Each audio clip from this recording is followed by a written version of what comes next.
আসসালামু আলাইকুম দর্শক, আপনারা যে ড্রোনটিকে দেখতে পাচ্ছেন এটির নাম হচ্ছে বাইরাক্তার টিভি 2।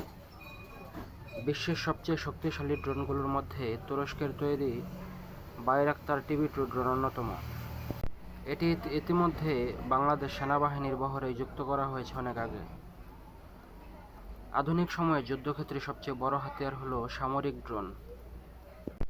এই ড্রোনটিতে রয়েছে 4টি লেজার গাইডেড রকেট, যেগুলো দিয়ে নির্ভুল নিশানায় লক্ষ্যবস্তুতে আঘাত করা যায়।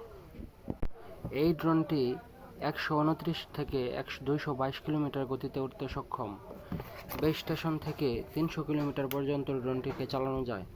এর অন্যতম আরেকটি গুরুত্বপূর্ণ ফিচার হলো এটি জিপিএস ছাড়াও চলতে পারে এবং 700 কেজি ওজন বহন করতে সক্ষম।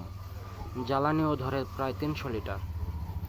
ড্রোনটির টেক অফ এবং ল্যান্ডিং অটোমেটিক্যালি করতে পারে, অর্থাৎ কোনো পাইলট ছাড়াই অটোমেটিক ড্রোনটি টেক অফ এবং ল্যান্ডিং করতে পারে।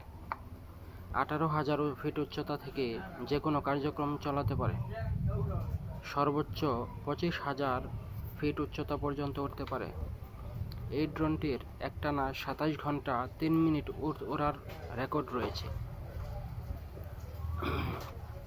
এটি মোবাইল ফোন অথবা ট্যাব ব্যবহার করে নজরদারিও করা সম্ভব।